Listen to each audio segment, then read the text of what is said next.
নমস্কার। বাঙালিয়ানায় আজকে আমি বানাবো নিম বেগুন।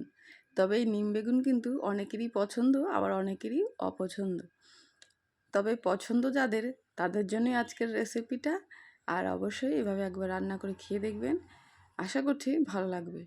তো চলুন দেখে নিই কীভাবে নিম বেগুনটা রান্না করলাম। প্রথমে কড়াইয়ে একটু তেল দিয়ে, খুব অল্প পরিমাণ তেল দিয়ে দেব। দিয়ে একদম টাটকা তাজা এই নিম পাতাগুলোকে একটু ভেজে নেব। আমি এখানে তেল দিয়ে নিম পাতাগুলোকে ভাজি, আপনারা চাইলে শুকনো খোলায় নিম পাতাগুলোকে ভেজে নিতে পারেন, ভেজে গুঁড়ো করে নিতে পারেন। তবে তেলে দিলেই মনে হয় টেস্টটা বেশি হয়। তো সবগুলো নিম পাতা আমি বেছে দিয়ে দিচ্ছি। নিম পাতা ভাজার সময় কোনো নুন বা হলুদ কোনো কিছু দেওয়ার প্রয়োজন নেই, এমনি হালকা করে একটু ভেজে নিতে হবে। তো আমার নিম পাতাগুলো ভাজা হয়ে গেছে, আমি একটা বাটিতে তুলে নিচ্ছি। ওই কড়াইতেই আবারও দিয়ে দিয়েছি একটু তেল।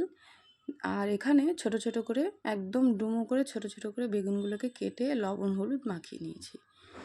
বেগুনগুলোকে ভেজে নেব।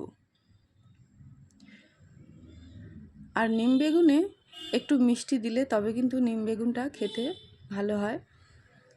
তো সবগুলো বেগুন দেয়া হয়ে গেছে, এবার এগুলোকে ভেজে নেব। আমাদের চ্যানেলটাকে যারা সাবস্ক্রাইব করেছেন তাদের অসংখ্য ধন্যবাদ। আর যারা নতুন দেখছেন অবশ্যই সাবস্ক্রাইব করে আমাদের পাশে থাকবেন, আর লাইক শেয়ার কমেন্ট অবশ্যই করবেন। তো দেখুন বেগুনটা কিন্তু ভাজা হয়ে গেছে, আর একটু ভেজে নেব। আর 2-3 মিনিট মতো বেগুনগুলোকে ভেজে নিলেই একদম রেডি বেগুন ভাজা। তো বেগুনগুলো ভাজা হয়ে গেছে, এবার এর মধ্যে দিয়ে দেবো চিনি। তবে আমি একটু নিম বেগুনে কিন্তু চিনিটা বেশি দিই, আর এটা অনেকের ইচ্ছে মতো। নিম বেগুন তেতো তেতো, তবে একটু চিনি দিলে বেশ তেতো মিষ্টি খেতে ভালোই লাগে। তো চিনিটা দিয়ে কিছুক্ষণ নাড়াচাড়া করে নেব যাতে চিনিটা গলে যায়।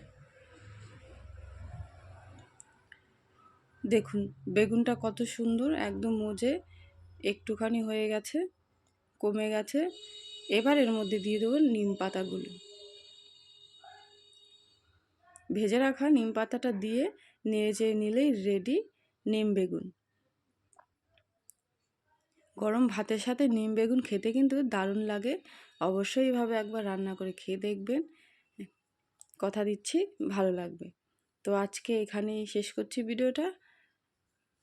আবারও দেখা হবে নতুন ভিডিওর সাথে। সবাই ভালো থাকবেন, সুস্থ থাকবেন।